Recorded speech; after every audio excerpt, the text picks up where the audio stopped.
The year is 228 AD, and the world is a proper dumpster fire. We're not talking about a slow burn. It was a full-scale, system-level crash, all thanks to a revolutionary online game called Star Brilliance that decided to bleed its digital insanity into reality 5 years back. The players who pre-registered woke up stacked with god-tier powers and societal order. Yeah, that basically went kaput. We find our boy Chen deep in the thick of it, looking ragged and breathing like a man who just lost a fight with a treadmill. He was playing pack mule for a crew of absolute tools. One of them barked at him to move faster. "Are we there yet? Hurry up," while another chimed in, asking why he was moving like a snail. These weren't his homies, they were his captors. Chen was their slave, pure and simple, living a life that was less Dungeons and Dragons and more Squid Game. His internal monologue was running on pure, bitter fumes. In just 5 short years, the world went to shit. And me? I'm Chen, the one dumbass who actually cleared the beta version of Star Brilliance. I was naive, a total noob. I showed my hand too early, and everyone around me got bodied because of it. My knowledge. My curse, he thought. The ultimate suffering from success meme in human form. Just then, one of his so-called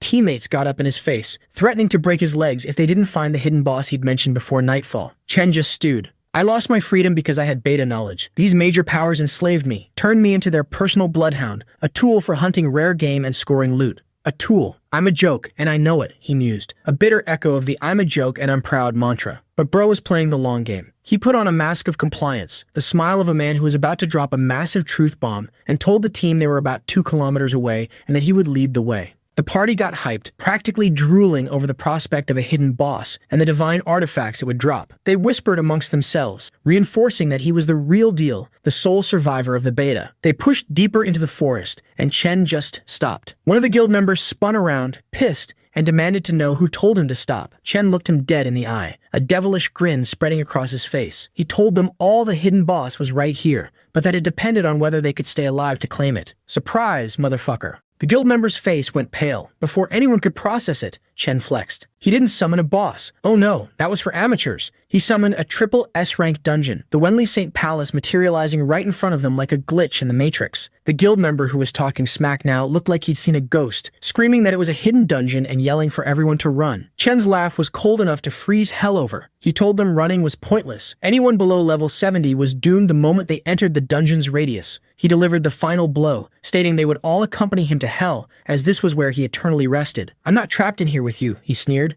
borrowing the line from Rorschach. "You're trapped in here with me." And just like that, the trap snapped shut. A goddess-level figure materialized, and the reality was she was blasting out so much raw power it killed any stupid thought on sight. She scanned the panicking guild members with utter disdain and shouted a single contemptuous word. "Mortals!" She didn't wait for an answer. Her hands flew up, a massive magical formation igniting at her feet. The sky darkened, and then it began to rain, a downpour of countless razor-sharp ethereal swords. As the guild members were utterly shredded, Chen finally felt a wave of relief wash over him. Finally, it is all over, but the universe, it seemed, had other plans. After a moment of nothingness, a voice cut through the void, calling his name. He thought the owner of that voice was long gone. The person grew more insistent, asking if he'd forgotten his promise to go out with her today. He blinked awake in an actual bed, not a dungeon, only to find his big sister leaning over him. So yeah, everyone can relax and keep the stepsister fantasies on pause. Not today, anime tropes. She saw his confused stare and pouted, threatening to take action if he didn't get up. He was stunned. She was sitting on his lap now, looking smug and commenting on his laziness. He was fully glitching. Am I dreaming? He pinched his own arm. Then, like an idiot, he reached out and pinched his sister's cheek. She gave him an angry look that could curdle milk and told him he should know his limits. With that, she unleashed a kick straight to his face, sending him flying off the bed with a cartoonish flare. He crashed into a ball on the floor, a trickle of blood coming from his nose. KO. As he lay there, slightly concussed, his eyes landed on a calendar. The date read, April 10th, 2/1/23, a week before the official open beta of Star Brilliance. His sister was suddenly looking concerned, her previous fury gone. She asked if he was okay, noting he'd zoned out and checked his forehead for a fever. Chen, his mind racing a million miles an hour, looked at her and asked if she knew about Star Brilliance. She rolled her eyes, the picture of normalcy, and said it would be hard not to know, since he'd been blabbing about it every day, something about a revolutionary game with 100% immersion. Chen's gaze drifted to his laptop on the desk. He picked it up, the weight of it feeling heavy with destiny. 100% immersion, huh? He thought, a cynical smirk forming on his lips. That might be the only big truth the game officials ever told, considering the game never really existed in the first place. A little while later, Chen was parked in front of his laptop, the screen glowing like a portal to a second chance. His big sister, a human-sized tank of curiosity and judgment, loomed over his shoulder. He pointed at the screen. I chose Berserker for you. Is that cool? His sister just shrugged, the picture of pure, unfiltered nonchalance. "Sure, whatever you say," she mumbled. "Thanks." But then a sly grin crept onto her face, the kind that promised trouble. "Wait, are you low-key trying to set me up as a brain-dead meat shield? Pulling a classic, do your job." Chen's face flushed a brilliant, catastrophic red. He stammered out a denial, backpedaling faster than a glitched-out NPC phasing through a wall. "What? No, I'm considering spellcaster for myself. With you as a berserker drawing all the enemy aggro, we'd be a perfect duo. A walking tank DPS combo." The moment hung thick, a silent, awkward subpoena of truth. Let's be real. The guy was more terrified of his big sister than a level 1 mob facing a level 99 player. She studied him for a long, unnerving second that felt like a full loading screen. Finally relenting, she said, "I'll trust you, I guess." As she turned to leave, she threw a final warning over her shoulder. "Don't play for too long. Young people should get out more." Chen, feeling a tiny spark of bravado now that she was in retreat, muttered under his breath, "What does she mean, young people? She's not exactly ancient herself. I am inevitable." She stopped dead at the door. The air pressure dropped. The temperature of the room plummeted. The fury of 1,000 suns, a cosmic event in human form, took over as she turned back with the slow, deliberate menace of a final boss spawning. She asked, in a voice deceptively calm, like the eye of a hurricane, "Did you say something, Chen?" Chen's survival instincts kicked into ultra instinct overdrive. He squeaked out, "I said take care and catch you later." He offered a weak, terrified thumbs up, trying to channel the energy of a cheerful but doomed side character. It was too late. The aggro was pulled. "Chen, Chen." His sister's voice was a sweet, deadly sing-song. What followed was a beatdown so thorough, so absolute, it would have made the hidden boss from his previous life blush. She absolutely beat the shit out of him. A full combo that left him concussed and appreciative of his low health pool. But later, when she'd finally left him as a bruised heap on the chair, his mind was already racing, the pain a distant annoyance. In Star Brilliance, there are 6 basic professions, he thought, mentally scrolling through the wiki in his head like it was a Reddit thread. Berserker, Druid, Elemental Mage, Psychic, Assassin. Although Berserker was the only class without long-range capabilities, its burst damage far exceeded any other. A grim smile touched his lips. "More importantly, it suits my sisters. I don't need a weapon. I am the weapon personality perfectly." And then the memory hit him, a full sensory flashback, raw and brutal. He was in a lavish room surrounded by stone-faced bodyguards. A voice snarled, "Get the hell away from me." The scene was a nightmare. His sister burst into the room, a whirlwind of fury and desperation. "How dare you harm him?" she roared. "I swear I will wipe out every last one of you and your families. This is my red wedding." A group of bodyguards surrounded her, weapons raised, telling her she was already surrounded. Chen struggled against his restraints, shouting for her. He saw his magnificent, reckless sister, captivated by a dozen men, a gun pressed to her head. Then, a man arrived, strolling in like he owned the place, radiating main antagonist energy. "Not bad at all. A mere level 25, and you have the audacity to break into the Bai family estate," he smirked. "Having information from the beta test really makes you bold. It's not in vain that we went through so much trouble to get our hands on this kid." He walked right up to Chen's sister. She stood her ground, her voice like steel, telling him to release her brother and name his terms. The man texted, pretending to be reasonable. The problem, he explained, was that Chen wasn't just tied to the Bai family. Other major families were involved. Handing him over would get them all ripped apart. "It's complicated," he sighed, doing his best impression of a tired corporate lawyer. Chen's sister didn't even flinch. "So there is nothing to negotiate," she said, accepting the hard truth like a final dialogue option. Then she moved. She used her power, a berserker's lunge, screaming that she would start with him first, and then take her brother away.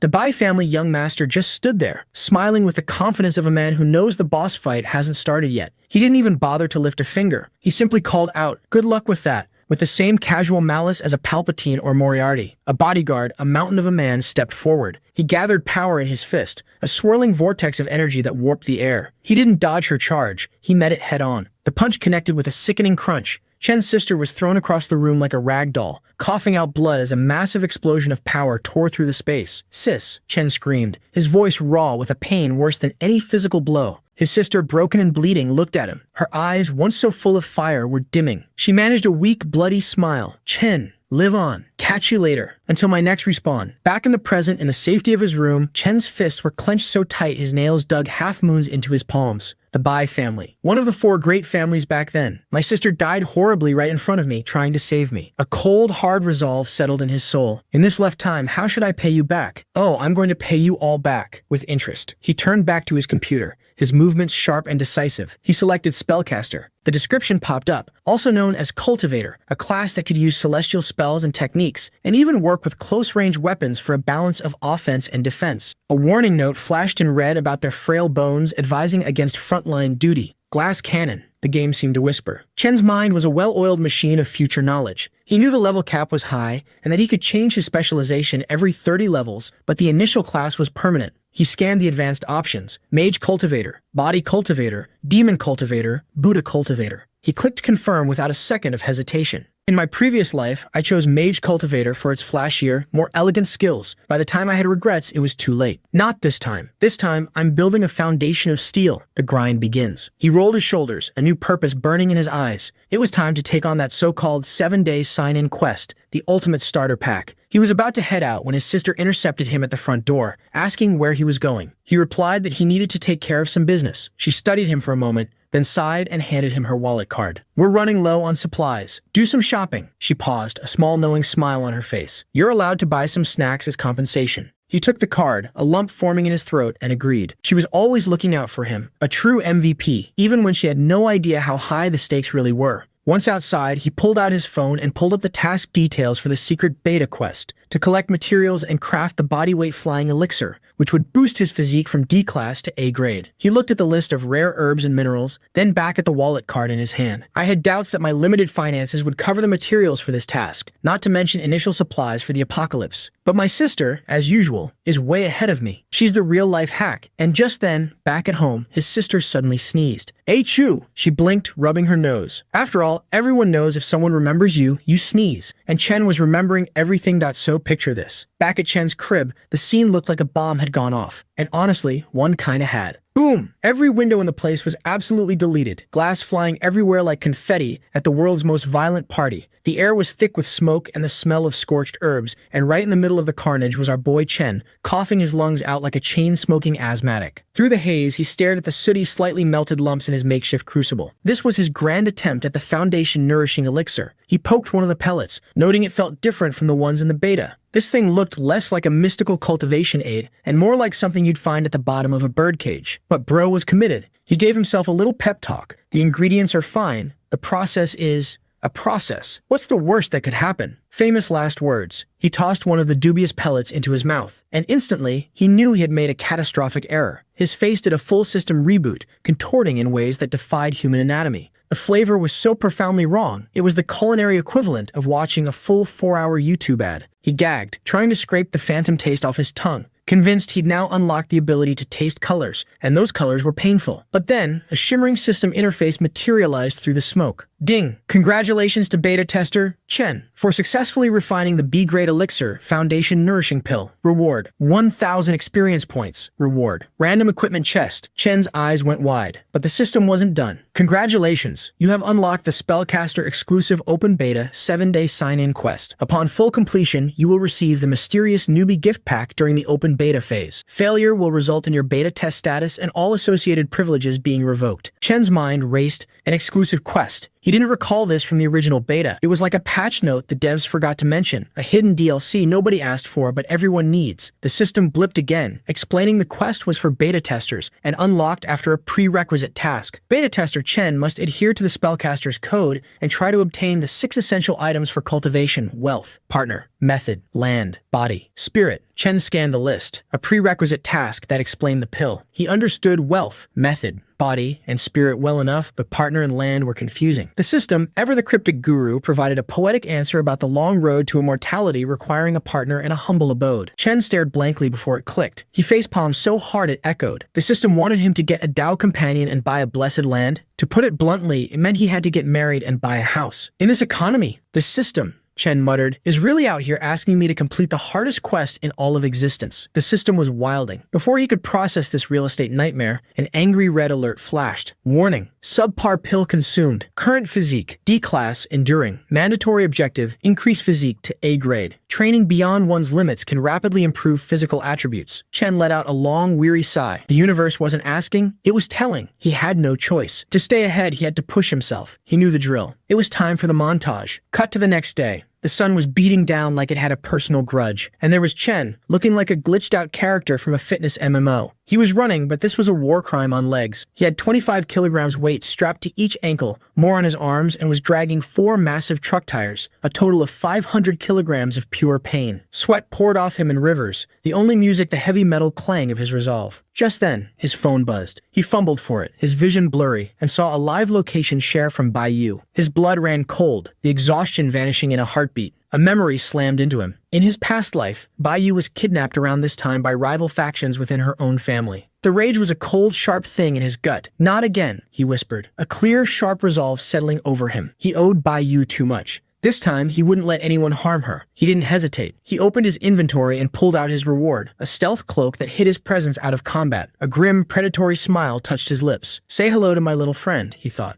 though the friend was just himself and the cloak. He swirled the cloak around his shoulders and vanished from sight. He moved as a ghost, following the ping to a dilapidated warehouse. Inside, two kidnappers were arguing while Baiyu sat, poised but terrified. One thug groaned about the unlucky mission of hiding her for a week. The other scoffed, reminding him he was excited about the pay. Baiyu, ever the Ice Queen, cut in and guessed the client was Bai Tianyu. The thug scowled, telling her to shut her mouth and not ask questions. A lecherous glint entered his eyes. He remembered their client never said anything about not touching her. He started moving towards her, threatening that she should cooperate and understand the situation. His hand reached out. Baiyu flinched back, and that's when a fist materialized from thin air. It connected with the thug's stomach with a sound like a sack of wet cement hitting the pavement. The man's eyes bulged. He was launched backward, coughing blood before he hit the ground, immediately unconscious. He looked like a ragdoll who'd just been uninstalled from the server. The other kidnapper stared, his brain buffering. "Who's there?" he shouted, his voice a shaky echo of fear. The air shimmered. Chen lowered his hood, the stealth cloak deactivating. He stood between Baiyu and her captor, his expression colder than the heart of a final boss. "Me," Chen said, his voice flat and deadly. "Just a passing-by cultivator. And I am inevitable." Chen told Baiyu to wait a moment, promising to deal with the last guy and get her out of there. The remaining gang members shouted, accusing him of playing mysterious before snatching a knife and charging, declaring that since Chen was here, he might as well stay. Chen simply watched him come. Then, with a burst of terrifying energy, he moved. It was over in an instant, a sickening crack, a blur of motion, and Chen was behind the man, having broken his arm. Somehow, the thug managed to stay standing,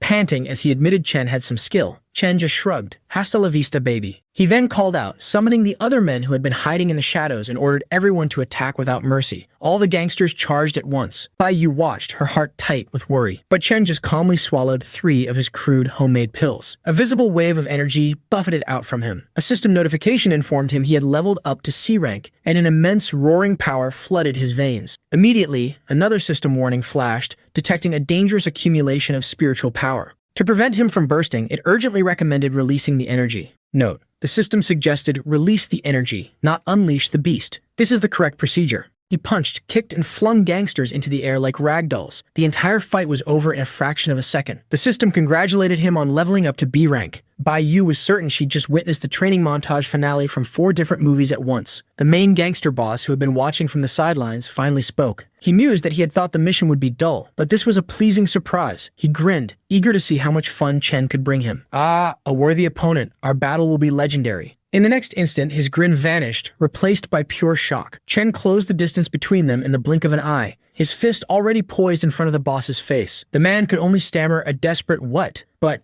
impossible before Chen's fist connected. The boss was punched back with tremendous force, crashing through the wall and embedding himself in the rubble on the other side. Chen looked at the collapsed form and coldly stated that he didn't have the time or energy to waste. He would have to ask him to leave early. Note: an audible KO sound effect echoes. The system congratulated him once more. Level A rank. The reward was 10,000 experience points and a random piece of equipment. His mission progress was now significantly higher. Chen then turned to Baiyu, who rushed forward and hugged him tightly. She murmured that the feeling confirmed it was indeed her classmate, though she had started to doubt it with the way he had acted. Chen asked if it wasn't her who sent the location, explaining he'd been nearby doing morning exercises and had rushed over. Baiyu questioned the notion of morning exercises so late at night, but Chen quickly cut the crap. He looked at her seriously and stated that if he was not mistaken, she probably wanted to rush back and use this incident to confront Bai Tianyu. She confirmed it, explaining that since her grandfather passed, Bai Tianyu's faction had become increasingly unruly, and she had planned to use this to put them in their place. Chen placed a hand on her shoulder. He told her that wasn't the main point. What he was about to say might sound unbelievable, but she needed to remember it. In 7 days, the world would descend into chaos. Countless people would die, and the global landscape would be rewritten. This is not a drill. I repeat, this is not a drill. He urged her for the next week to do as little as possible, keep a low profile, and she would understand everything after that.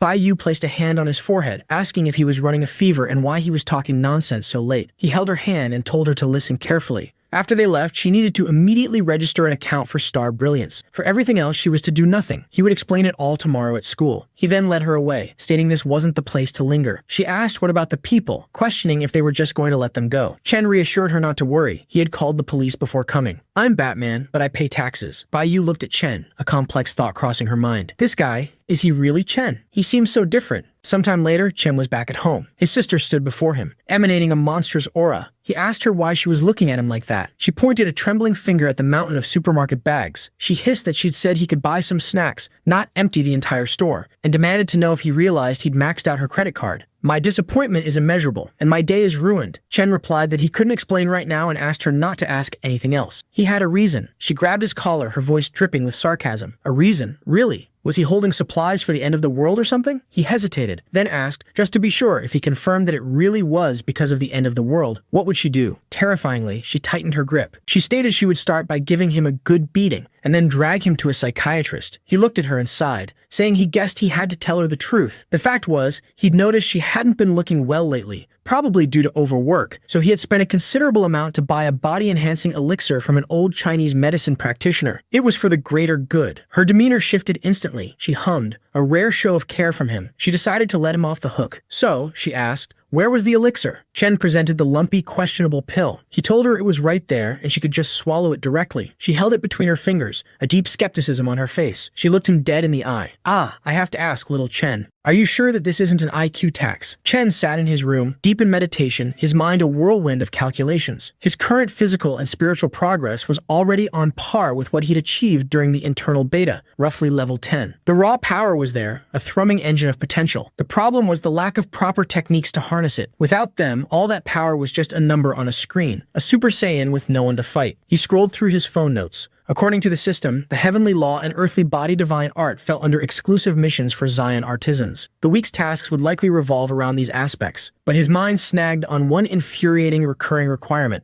the partner part. What did it really mean? Did the system expect him to get married on the spot? I am once again asking for your spiritual support, he muttered to the ceiling, channeling his inner Bernie Sanders meme. As if reading his thoughts, his phone buzzed violently. A system announcement materialized over the screen. Congratulations, beta tester Chen, for triggering an exclusive mission. Mission: Dao Companion Bonding. Form a Dao Companion relationship with any player of the opposite sex within 24 hours. Dao Companions require witness from heaven, earth, and the mundane world to become effective. Chen's grip tightened. A spiderweb of cracks spread across the screen before it shattered completely in his hand. He snarled at the empty room, calling the system a fucking bullshit operation run by a voyeuristic drama writer. You merely adopted the dark, he seethed, tossing the fragments into a trash can, the words of Bane from The Dark Knight Rises, echoing his fury at the system's arbitrary rules. Later, at school, Chen stood on the secluded rooftop terrace. The quiet was broken as Baiyu stepped out, a faintly annoyed look on her face. She asked why they couldn't have this discussion in the classroom. Chen glanced back calmly, stating the classroom was too crowded. He turned to face her fully, reminding her of his promise to give her the details today and telling her to listen carefully and hold her questions. She let out a soft, exasperated sigh, asking if he meant the follow-up to his End of the World Volume 1, the Gibberish Strikes Back seminar. Chen felt a flush of embarrassment, but Baiyu simply walked past him and sat on a bench, relenting. She confirmed she'd registered for the game and chose an Ice Elemental Mage, and was following his advice to lay low for now. A sly smile touched her lips as she added that letting her rivals stew for a couple of days wouldn't hurt. I'm playing the long game, she purred, sounding like a Bond villain. Chen quickly turned and questioned her class choice, calling Ice Elemental Mage a bit too typical and suggesting something more unique. But internally, he noted she'd chosen the same class as in their past life. The threads of fate were stubborn. He shifted back to the matter at hand, telling her that after registering, she should have received an open beta mission with a 7-day limit. He advised her to complete as many of the bizarre tasks as possible. He stepped closer, his voice dropping, and told her not to forget. Next Sunday afternoon, no matter what occurred, she needed to stay calm and indoors to be safe from most dangers. Baiyu frowned. She mentioned completing one mission for a reward but couldn't find the backpack. She stood up, her expression turning serious, and explained that next Sunday was impossible. The Bai family had a crucial meeting with the major families and corporations of Jiangcheng. As the current public face of her family, she had to attend. Chen's mind raced. Unexpected circumstances. Of course, this is the part where you fail. A little voice in his head, head, sounding suspiciously like a villain from an old kung fu movie, mocked him. He told her he got it. Even if he forbade it, she wouldn't listen. If she was insistent on going, he had one condition. He must accompany her, and she couldn't leave his side by more than 1 meter until he was sure it was safe. No disintegrations, he added, thinking of Darth Vader's famous rule. She looked at him, considered it, and finally nodded. That was doable, but she had a condition too. In a swift, unexpected motion, she stepped forward and hugged his arm, declaring that rather than a bodyguard, he would accompany her as her boyfriend. Chen stiffened, asking why. She pouted, reminding him that after she'd confessed and been rejected, he'd promised to confess to her himself. It had been over half a year. Was he planning to make her wait until graduation? Are we there yet? She asked with perfect, childlike impatience. Chen looked away, his ears turning red, and muttered that it wasn't the right time to talk about it. You have no power here, a tiny, desperate voice in his heart cried out. But he knew she did. His eyes were drawn to a commotion down on the school grounds. A large group of students was gathering. He asked what was going on down there. Bai Yu tugged his arm, telling him not to dodge the topic and that he must give her an answer today. He asked her to hold on for a second, looking down at the students forming neat lines on the playground. He asked why so many people were gathered. Bai Yu stared at him in disbelief, asking if he'd been living under a rock. Sir, this is a Wendy's, she practically sighed. The cultural festival was next month, and there was a school-wide assembly this afternoon. Chen's head snapped back towards her, his eyes suddenly glittering with a fierce, unexpected intensity. He asked, his voice low and urgent, if that meant everyone in the school would be gathering that afternoon. She blinked, taken aback, and confirmed that at least the vast majority would be. She demanded to know what he was planning and told him not to change the subject. A slow, calculated smile spread across Chen's face. He started walking towards the door, pulling her gently along. He told her he got it, and that he, Chen, would definitely give her an answer today.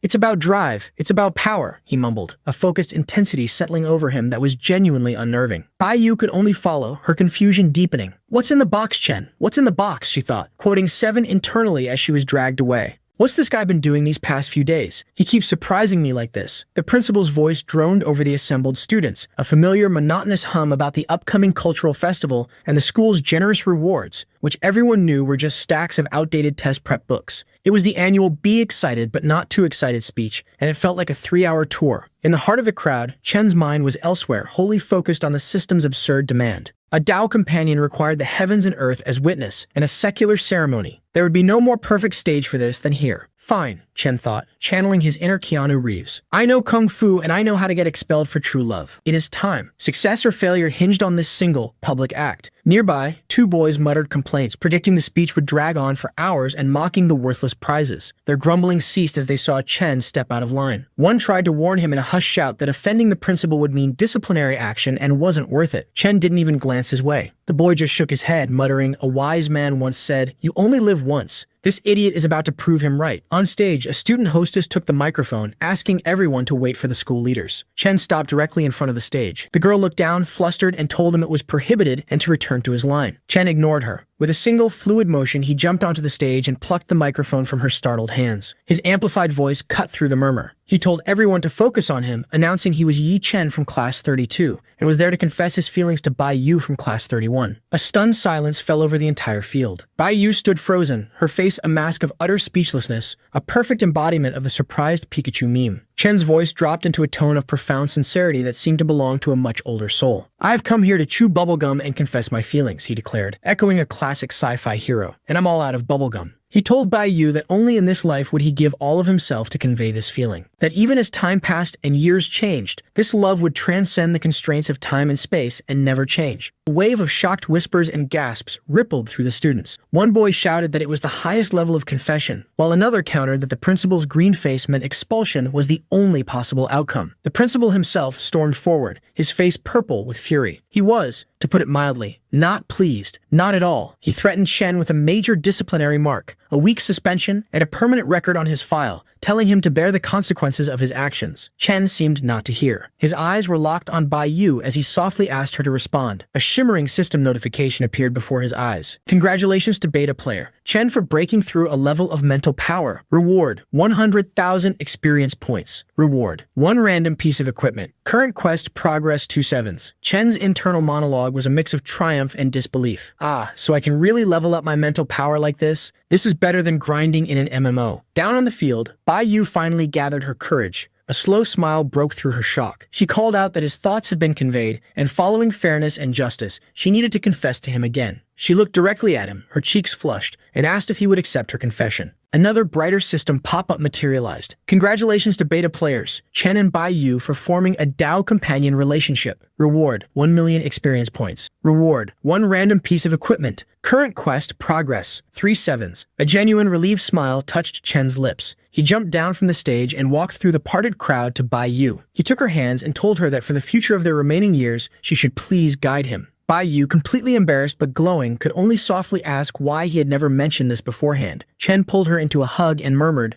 "You complete me," a whisper from a famous rom-com. He owed her so much that the past him no longer had a chance to repay it, but he could at least try to make amends now. This was the only thing he could do. Bai Yu hugged him back, whispering his name and saying she understood. The moment was shattered by another system alert, this one flashing with urgent golden text. Congratulations to beta player Yi Chen. Triggered exclusive quest. Obtain 1 million stellar coins within 24 hours. Exchange rate. First stellar coin equals 1 real-world currency unit. Sufficient wealth is the guarantee for the practice of wizards. Chen's mind went blank. 1 billion. He heard the voice of Dr. Evil in his head. $1 billion. The number was astronomical. His eyes snapped back to Bai Yu. They couldn't delay. He told her they had to go, that an urgent matter required her help. She asked, bewildered, if he meant right now. The next moment, they were in a quiet coffee shop. Bai Yu stared at him, gesturing at the empty table between them and stating that he'd urgently brought her out just for this. Chen didn't answer immediately. Instead, he placed one of his lumpy, homemade foundation nourishing pills on a napkin. It looked profoundly unappetizing. He told her he called it the foundation tending pill, and that she would know its effect when she swallowed it. Bai Yu eyed the dubious pellet with deep suspicion, asking if he meant it was edible. Absolutely, Chen said, his expression utterly serious. It's not an Elder Scrolls sweet roll, but it's close. He claimed it wouldn't cure all illness but could significantly enhance physical fitness, and that it was tried and tested. Internally, his thoughts were far less confident. If it weren't for desperate times, I wouldn't bring this abomination out. This looks like a forgotten raisin. Earning $1 billion in a day through normal channels is impossible. He knew currency would become worthless later, but for now, his options were nil. His gaze settled on the one person in front of him who had the means and a reason to help. The rich lady he needed was already right there. Bai Yu eyed the lumpy greenish pill on the table like it was a prop from a deleted scene of The Last of Us. The smell hit her first, a potent chemical aroma that made canned mackerel mixed with snail noodles seem like a fine perfume. "Are you serious, Chen?" she asked, with utter disbelief. "This thing smells like a dumpster fire at a chemistry lab. Did you just invent an artisanal poison?" Chen, looking like a tech CEO pitching a product he knew was absolute vaporware, defended it. "The smell, I grant you, is a clear biohazard. It's the physical manifestation of no thank you, I choose life. But the effectiveness? It's legit. The potency is undeniable. It's like the Avengers assembling in your stomach." Bai Yu, grimacing like she was about to swallow a live cockroach. Bai Yu snatched the pill, stared at it for a beat, and tossed it back like a shot of questionable moonshine. The reaction was immediate and violent. Her face did a full system crash, contorting in ways that suggested a direct assault on her soul. She looked less like someone taking medicine and more like that meme of the woman doing the visible confusion face, but with more existential horror. Chen observed with the detached air of a seasoned veteran watching a controlled demolition. "See, medicinal power. Didn't hit me nearly that hard, but I'm built different." When she finally regained control of her facial muscles, her voice was a shaky mix of horror and awe. It's a war crime, but I have to admit, whatever that thing was, it was truly incredible. I feel like I could punch a hole through reality." Seeing his in, Chen switched gears into full-on business mode. "Excellent. Now the real question. If we were to sell the recipe for this abomination now, how much did you think it was worth? We need the cash, fast, ideally within a day. We need a blink, and you'll miss it liquidity event." Bai Yu, her business instincts battling the lingering taste of despair, advised, "A short timeline forces a discount. These things need a slow burn to maximize value. We need to be patient, like a proper villain waiting for the hero to trip into our perfectly laid trap. Besides, I don't even want the prescription on the market. If it was just about money, I could handle it." Chen clarified, "It's not just about the cash, it's mainly about using what others would see as trash. Think of it as a reverse Midas touch. Everything we touch turns to garbage, and then we sell the garbage as gold. Trust me, this thing isn't the golden goose you think it is." Bai Yu finally caved, the smirk returning. "Fine. You put it that way, I'm all in. If this works, we can use the chaos to body slam the Bai Tianyu problem on the way down. We're going full Ocean's 11 on his whole life." A grin spread across Chen's face. He knew she was the right person for the job. Meanwhile, in an office that screamed villain lair on a budget, and the budget was zero, Bai Tianyu was having a meltdown that would make Kylo Ren's outbursts look like a yoga session. He screamed, "Worthless," before personally beating the kidnapper who'd failed him. He raged about his money being flushed down the drain and his hired goons being a bunch of incompetent clowns. The gangster, trying to save his own skin, whined, explained, "Boss, it wasn't our fault. How were we supposed to know the girl had a one-man army on her friends list? It was an unfair matchup. She had a John Wick on speed dial." Bai Tianyu responded with another punch, telling him to get lost. "I'm not interested in excuses. If that woman doesn't end up 6 feet under, I can kiss the family head position goodbye. And when that happens, life will get very uncomfortable for all of you. Get the picture, or do I need to draw it in blood?" Then, another one of his lackeys, clearly the one with a death wish, spoke up about having some potentially useful information. Bai Tianyu shot him a look that could curdle milk and told him to spit it out before he lost his temper permanently. The lackey quickly explained, "Miss Bai Yu has too much backing. She has the family patriarchs in her pocket. In a straight fight, Bai Tianyu, you're outgunned. You're bringing a butter knife to a nuclear war." "But sir," he ventured, "if the boss were to pull off some massive legendary feat, like a Game of Thrones level power move, that could change everything." Bai Tianyu sank into his sofa, scoffing, "That's naive. Where am I supposed to find a legendary feat? Did it fall off a truck? Is it on sale on the dark web?" The lackey then shoved a tablet in his face. It showed a splashy announcement from the legendary Jiangcheng auction house. They're auctioning an ancient medicine prescription, an elixir that could cleanse your marrow, add 10 years to your life, and had 0 side effects. It's certified and guaranteed, boss. Bai Tianyu's eyes lit up with the glow of a man who'd just seen his golden ticket. An ancient life-extending recipe. With that, he could make the entire Bai family his personal simps. "Say no more. This is my infinity gauntlet." He immediately grabbed his phone and dialed his dad, demanding money, lots of it. "I've found the key to crushing Bai Yu." He then stood up, shouting into the phone, "100,000? Are you begging? People will think we're bankrupt. Aim higher, old man. We need to go big. We're going to need a bigger boat. This is a surefire win." He then calmed down, his voice turning slick and persuasive. "Yes, Dad, when the time comes, we..." Unseen in the corner of the room, a mysterious man who looked suspiciously like a silent but deadly bodyguard from a Korean drama watched the entire pathetic display, no doubt taking notes for the villain cringe reel. Back with the real masterminds, Bai Yu was just ending a call. Chen asked, "Trap set? Is the whole board in play?" Bai Yu confirmed it was. "I've contacted the auction house. The news is spreading faster than a viral TikTok dance.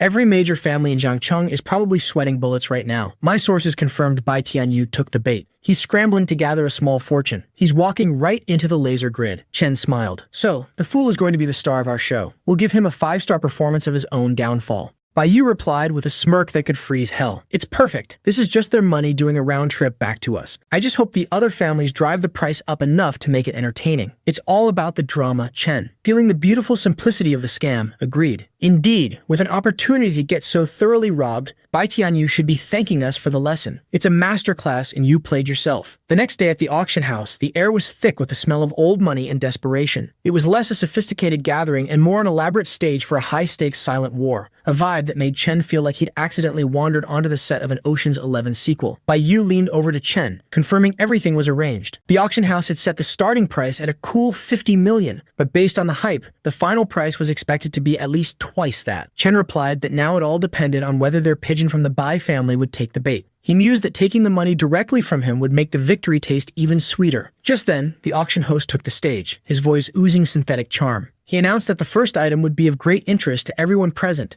a prescription that could permanently enhance one's physical qualities and even extend one's lifespan, all with 0 side effects. He staked the auction house's reputation on its authenticity. The bidding for this miracle recipe would start at 50 million, with increments of no less than 1 million. From his seat, Bai Tianyu stood up, a look of arrogant triumph already on his face. He thought to himself that with this prescription, no one in the Bai family would dare question his right to be the next family head. "I am the Senate," he thought, his ambition bordering on cartoon villainy. The bidding began, a polite but tense volley of numbers. 60 million. 55 million. 61 million. Then Bai Tianyu decided to end the charade, shouting out a bid of 100 million. The room erupted in shocked murmurs. One attendee whispered that this was sheer extravagance, throwing around 100 million like it was pocket change for a mere recipe. Another speculated it had to be the son of some wealthy, brain-dead tycoon. The auctioneer called out the bid. 100 million, going once, going twice. Bai Yu smirked, noting that the guy had indeed shown up, just as predicted. Chen, watching the spectacle, asked if it was really okay for this clown to spend so much of his own family's money. Bai Yu calmly explained that in theory, it wasn't a problem. Bai Tianyu's branch of the family controlled their own businesses. This wasn't coming from the main family's coffers. Chen understood and immediately raised his paddle. 100 million and 10,000. It was a deliberately petty increase, a pure rage bait move. Bai Tianyu spun around, his face flushing with fury, his eyes locked onto Bai Yu. This moron, he thought. Is she so scared of me that she'd directly compete like this? He quickly shouted a new bid, 150 million. He thought she wouldn't dare use the main family's funds to fight him. Chen, without missing a beat, countered again. 150 million and 10,000. He maintained the petty war of attrition,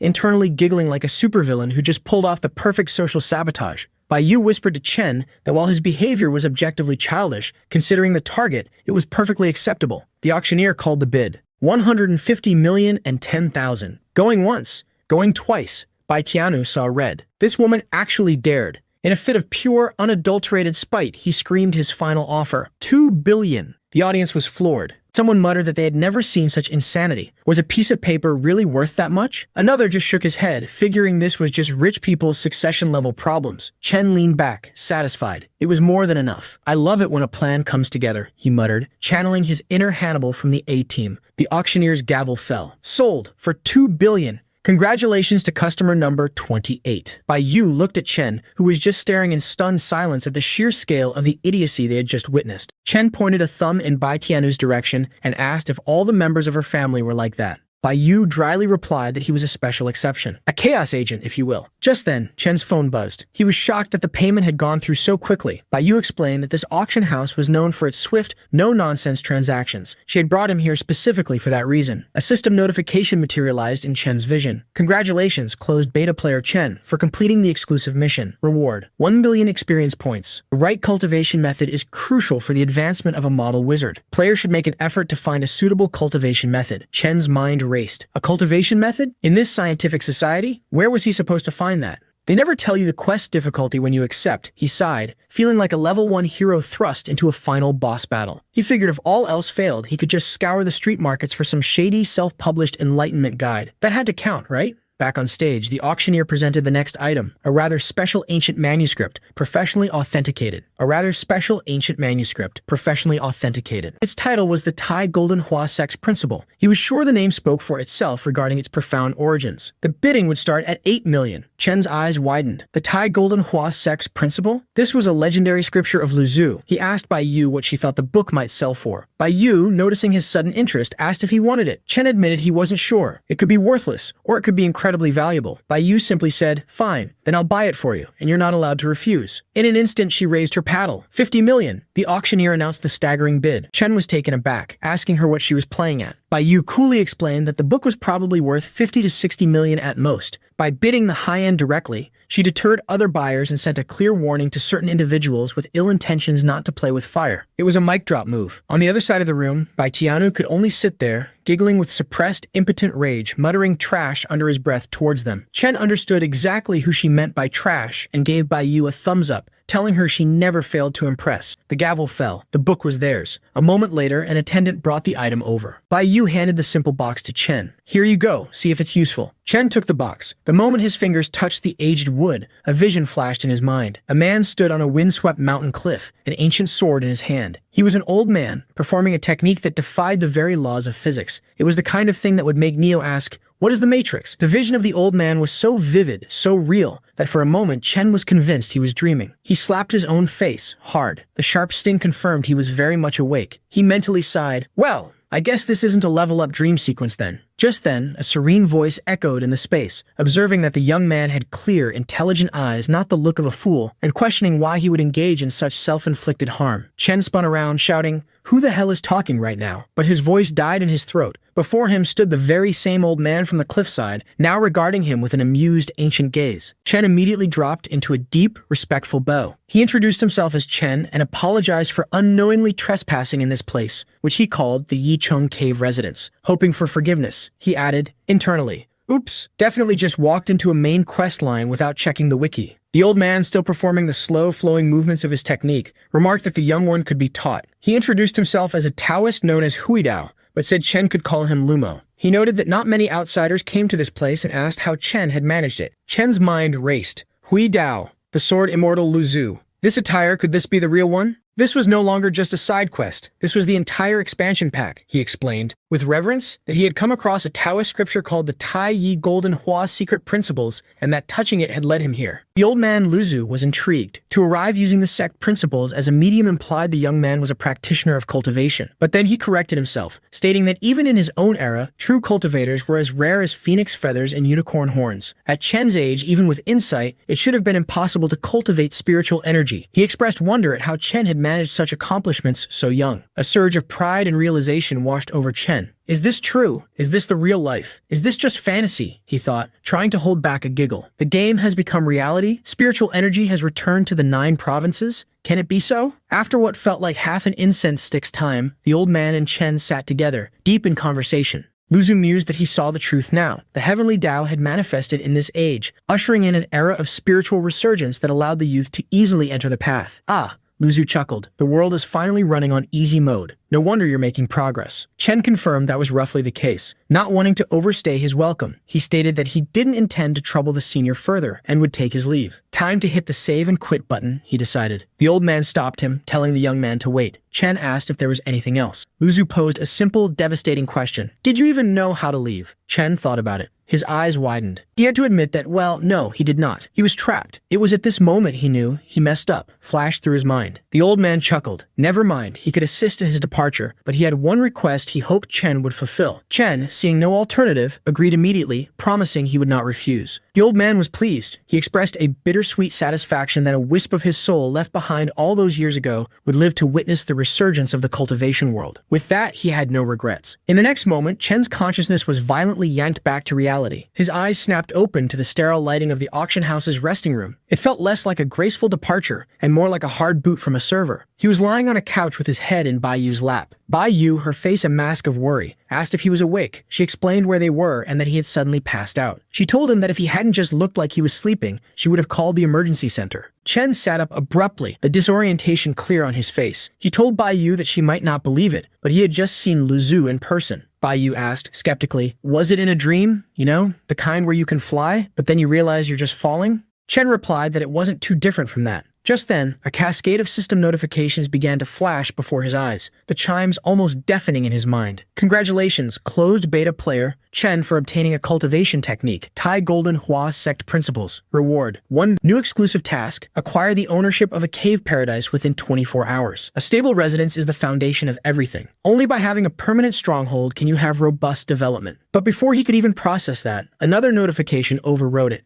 Detecting unique spiritual imprint. Transferring deed. Congratulations, player. Chen has obtained the Cave Paradise Pure Yang Immortal Mansion. Reward. 1 bit. Congratulations! You have completed all 7 days of the Stellar Radiance public beta task. You have received a mysterious gift package. The contents will be distributed alongside your cultivation equipment after the game's official launch. Unlocked hidden task delayed letter. Please deliver the letter to the specified area and hand it over to the recipient to complete the task. The deadline is before the start of the public beta. This is an additional hidden task. Failure will not affect rewards received earlier, but completion will earn you mysterious rewards. Chen's mind reeled. The sheer sensory overload was like getting hit with a spam attack from the universe itself. Don't you just suddenly play so many notification sounds, he thought. It's going to kill me. My brain's frame rate just dropped to 0. Baiyu, seeing his dazed and pained expression, shouted in a panic. She told him not to move and that she would call a doctor right away. Chen quickly grabbed her hand, stopping her. He urged her not to panic, insisting he was fine. He blamed it on lying down for too long, suggesting it was just a bit of low blood pressure, and he would be fine after some rest. She demanded to know if he was really all right and told him not to lie to her. Chen quickly placed a hand on her head, reassuring her that he was truly fine. He joked that a real near-death experience wouldn't feel like this. Trust me, I'm just farming XP over here. Baiyu scolded him, telling him not to talk as if he had died before. He was a grown person, she said, and he should know how to take care of himself. Chen thought to himself that anyone bombarded with that much information would be disoriented. But speaking of the final hidden task he mused, delayed letter, why does that feel somewhat familiar, like a classic Elder Scrolls fetch quest? Chen's mind raced, trying to decipher the system's final, cryptic task. Delivering a message? What message, and to whom? He pulled up the notification again, and a red location marker pulsed on a digital map. His eyes widened in recognition. Wait a moment. These coordinates? This wasn't just a place. This was it. He quickly turned to Baiyu, his voice tight. I just remembered something incredibly urgent and I have to go. I gotta go, now. Baiyu grabbed his arm, her patience clearly frayed. She held him in a grip like a vice. Hold on and explain yourself first, she angrily muttered to herself, her eyes following his speeding cycle, wondering if the rascal would actually die if he stopped being mysterious for just once. The audacity, she thought. But Chen was already gone, hopping on his cycle and tearing off down the street like a speed demon. As he rode, the pieces clicked into place. This so-called hidden task was probably the continuation of that mission from his past life. The memory washed over him, crisp and clear. 5 years ago, during the internal beta, a grand hall filled with the avatars of powerful players and NPCs. A commanding female figure addressed the crowd. Everyone, the Nine Hells Demon Clan is coming aggressively this time. Our holy place will join forces with the local official forces to resist together. This is a matter of great importance, so I hope everyone can make preparations as soon as possible. One does not simply walk into the Nine Hells, a nearby elder muttered under his breath, only to be silenced by a sharp glare. The lady then turned to a specific player. Elder Yi, as a native human, this type of alliance. I will trouble you to act as an envoy and liaise with the local forces. The player, Ye, his past self, answered dutifully. I will head to the place per the Palace Lord's instruction and won't let everyone down. The Palace Lord nodded. Very well, then it's settled. According to that intelligence, the Nine Hells' true sovereign will arrive in 7 days. You all must complete your preparations before that. As the other elders filed out, the Palace Lord called out to him. Elder Yi, wait. Chen's past self avatar stopped and asked if the Palace Lord had any further instructions. She hesitated, then spoke with uncharacteristic softness. Elder Yi, with the impending major battle, I shouldn't trouble you at a time like this, but there is one thing I can only entrust to you now. He assured her she could speak freely. She explained that 3 years prior, a senior disciple of their holy palace had violated the internal taboo rules and was expelled from the sect. She had promised to personally bring her back, but with the battle approaching, she couldn't leave her post. She handed him a sealed letter. This child's name is Feng Wu.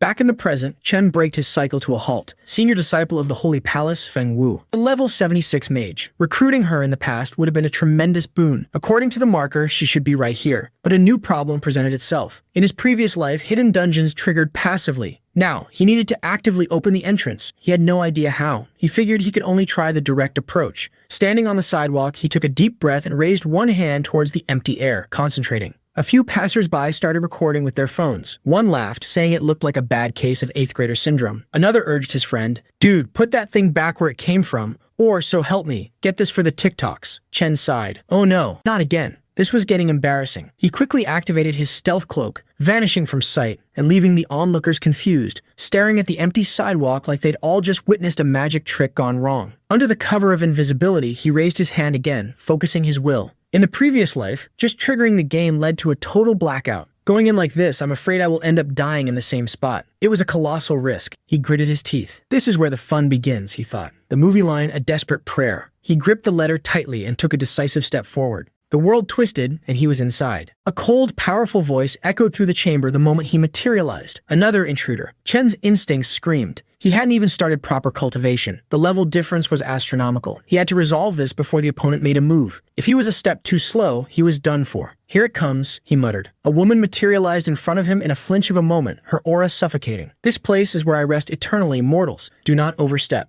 She raised a hand, a sphere of annihilating energy forming to kill him. There was no escape. It's over, Chen thought. This was the same goddess who had wiped out him and his whole team at the very beginning. Acting on pure, desperate instinct, he thrust the sealed letter out in front of him like a shield, shouting, I am of the Holy Palace, acting on the orders of the Palace Lord Luo Qinchen to convey instructions to your esteemed self. The attack halted mere inches from his face. The energy dissipated. The woman stared at the letter, then at him, her expression shifting from murderous intent to cold scrutiny. You are from the Holy Palace, she asked, her voice dripping with skepticism. How come you are so weak? I don't even know who you are. The scene shifted to Bai Yu, fuming after Chen's sudden disappearance. She muttered that she would bite him when she found him. Just then, she heard a voice. It was Tianyu, gloating that she had lost to him this time. He taunted that he wasn't a complete villain. If she was willing to kneel and beg, he might consider giving her a share of the credit. Bai Yu quickly turned around, a smirk on her face, and told him to wait, because they had a long way to go. Meanwhile, the scene shifted back to Chen in the hidden dungeon. He addressed the powerful lady, Feng Wu, stating that with his limited strength, there was no need for her to mobilize so many defensive measures. Feng Wu replied that the Palace Lord once said even a lion must go all out when hunting a rabbit. However, according to the letter, she could at least be sure he wasn't a villain. Chen, now released, asked why she was still staring at him like that since the misunderstanding was cleared up. The lady had been staring at him like a dumbass. Honestly, if I have to explain one more thing, I'm going to need a bigger chalkboard, he quipped, channeling his inner Professor Snape.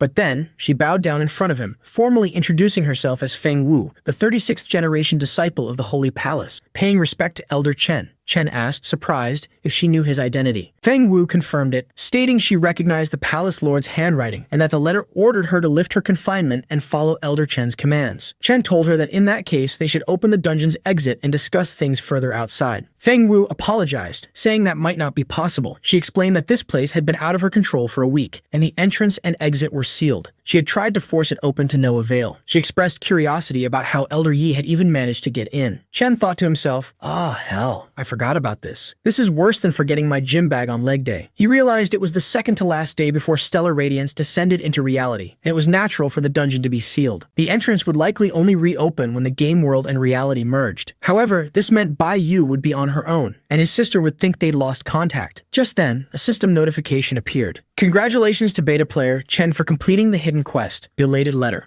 One random piece of equipment. Current quest progress 7-7. On the day of the Fisher release, all obtained equipment and items will be automatically stored. Please retrieve them when needed. Chen looked at the notifications. So, apart from the initial stealth cloak, all other equipment will only be returned after the official release. In that case, should the stealth cloak be considered a beta test item? Feng Wu brought him back to the present, asking if he had a strategy. Chen turned and told her he had just calculated it. The entrance would reopen in 2 days, and until then, there was no other way. Patience, my young apprentice, he advised, a clear echo of Yoda. Until then, we wait. Feng Wu was impressed, stating that Elder Yi was proficient in divination arts. Chen replied that it was a little something, nothing to brag about. Internally, he thought the situation was indeed unfortunate and hoped he could make it back in time for his elder sister and Bai Yu. The scene shifted to April 18th, noon, the first day of the Stellar Radiance public beta. Chen's sister tried to call him, but it always went to a message saying the number was not in the service area. She was super angry, wondering where on earth he had gone for 2 days without a trace. She swore that when she found him, she would dismantle his legs and ground him until the last season of The Simpsons finally airs. On the other hand, Bai Yu was also furious. She called him a scoundrel and a riddle man for playing his disappearing act and now daring to stand her up after promising to accompany her to the meeting. Her assistant entered, informing her that the time had come. Bai Yu stood firm and answered, "Let's go," she thought Chen. "I will remember this grudge. You just made the list." A clear reference to Kill Bill. Out on the street, a person looked upward at the sky, where a meteor shower was beginning. "Damn, a meteor shower," he said, joining his hands in prayer. "May the heavens bless me. I hope my 10 pulls are not guaranteed and the whole dungeon drops." He was praying for good luck in the game. The scene quickly turned manic. A man was crushed by a monster that appeared out of nowhere. Several other monsters materialized suddenly. People screamed, "Monsters, help!" Wait, are we living in an episode of Stranger Things now? Back in the dungeon, Chen heard the commotion from outside. He saw the entrance finally shimmering open. After waiting for so long, he said, "It's finally here. The sequel nobody asked for." A system pop-up appeared.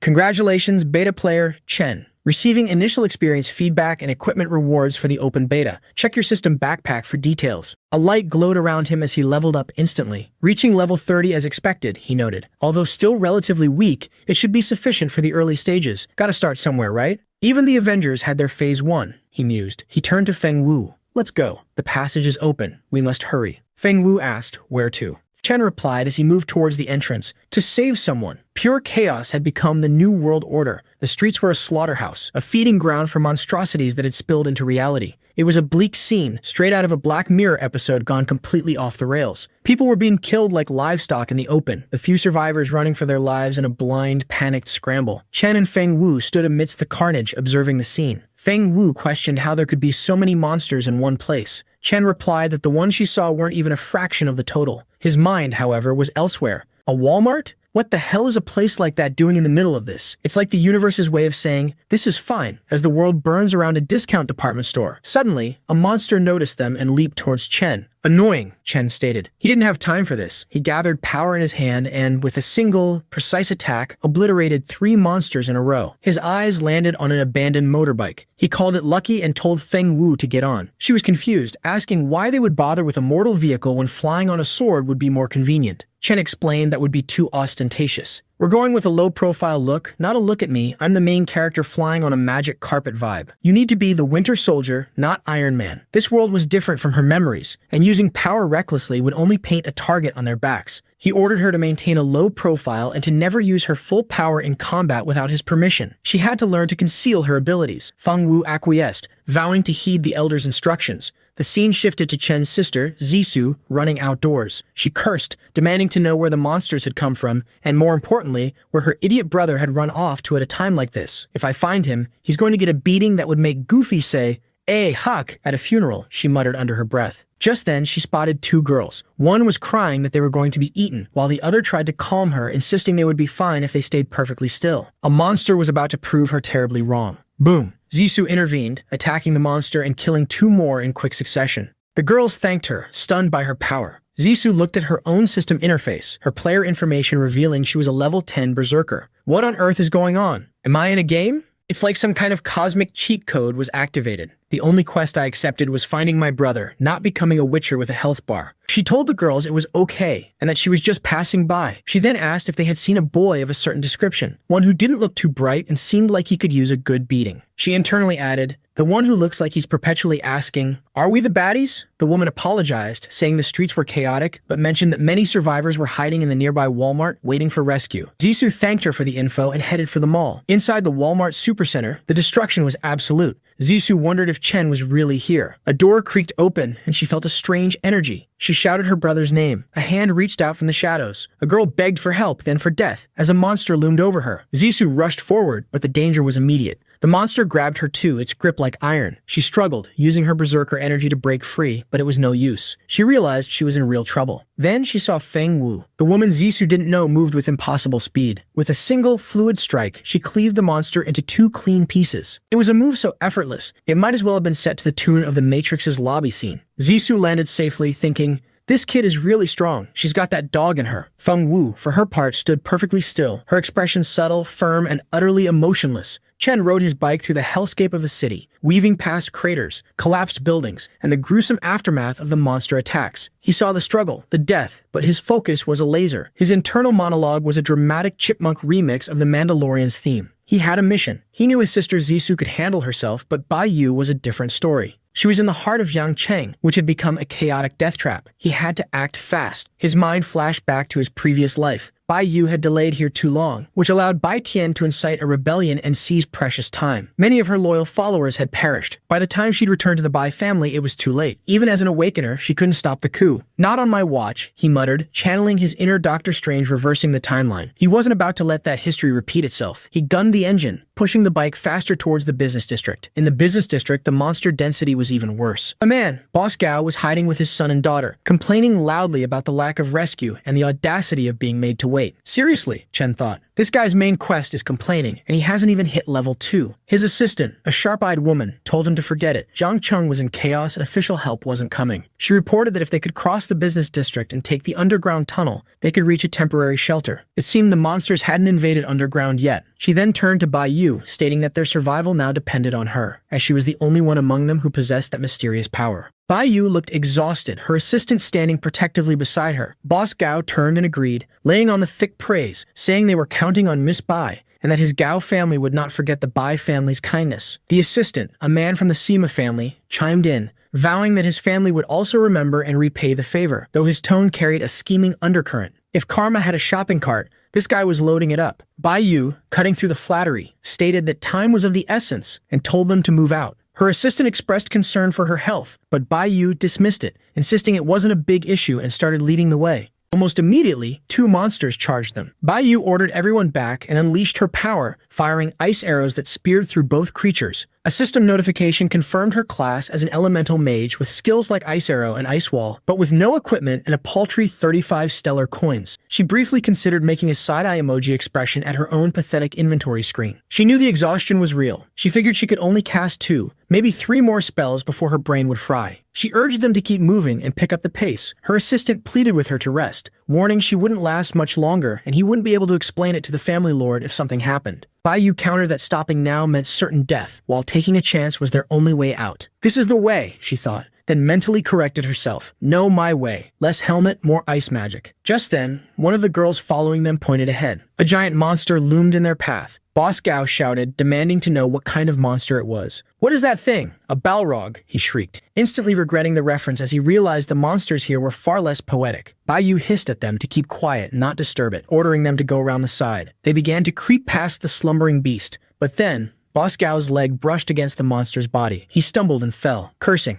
At that exact moment, Chen arrived on the scene. He recognized the creature immediately, an iron-eating beast, not easy to deal with. He knew it had tough skin and thick flesh, and that it had been a notorious early game killer in the beta, qualifying as an elite monster. Oh, come on, he thought. The moment I show up, it's the giant monster fight. Where's the protagonist synergy when you need it? He wasn't sure about Bai Yu's situation and wondered if he really had time to deal with this thing. He decided to find a way to bypass it. Just then, a scream tore through the air. Chen thought, seriously, where did this idiot come from? It was like the developers put a panic NPC quest marker right on him. It was Boss Gao, pointing at a corpse and stammering in panic. The red-haired man and their team quickly slammed him onto the ground, telling him to shut up unless he wanted to get them all killed. Miss Bai noticed the iron-eating beast was waking up. Not good, she said. This guy woke up. We're going to need a bigger ice wall. They started to run. The iron-eating beast let out a deafening roar. Boss Gao covered his ears, wailing that it was all over and they were all going to die, questioning why no one was coming to rescue them. But the red-haired man, Sama Wen, disagreed. No,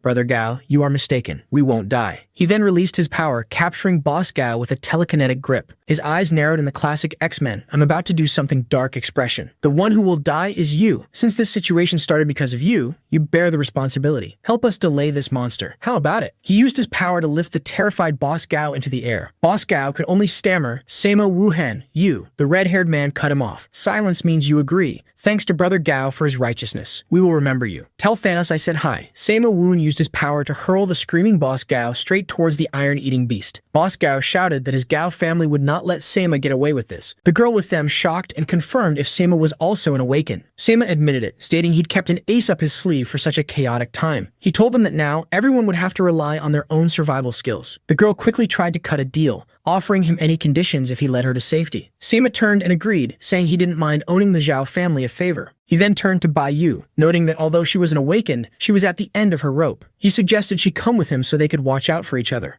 Miss Bai coldly refused, stating they were not heading in the same direction, and there was no need to consider them. Sima said he saw could only wish her good fortune, and left with the girl. Bai Yu told her assistant they would take another route. The assistant asked why they didn't go with him, suggesting more people would provide mutual support. Bai Yu corrected him sharply. Support? She told him not to treat that guy like some kind-hearted person. If they followed him, they'd likely just become the next sacrifice in a crisis. Her thoughts drifted to Chen, wondering where he was and why she couldn't reach him. Just then, the ground shook. She placed her hand on the floor and summoned an ice wall in front of them. The iron-eating beast destroyed it in a single blow. Bai Yu thought, is this the end? But suddenly, something struck the beast's neck. The monster roared in pain, its spit spraying over Bai Yu and her assistant, causing them to fall. The assistant asked if she was okay, but Bai Yu was staring past him. Who? It was Chen. He stood poised on the neck of the wild iron-eating beast. But then, another threat emerged. A wild boar radiating power stood in front of the monster. Then another and another, 3 flame charger pigs attracted by the commotion. Chen thought the situation was getting troublesome. He needed to finish this quickly. If it dragged on, he'd be worn down. He reached into his inventory and pulled out the Sword of Penetration, a blue-level artifact. Its skill, Weak Point Strike, greatly enhanced physical damage and increased critical hit rate when attacking the head, but it also had the nasty side effect of strengthening the target's hostility. One of the pigs used its flamethrower skill towards the iron-eating monster. Seizing the distraction, Chen leaped towards the pig. He shouted,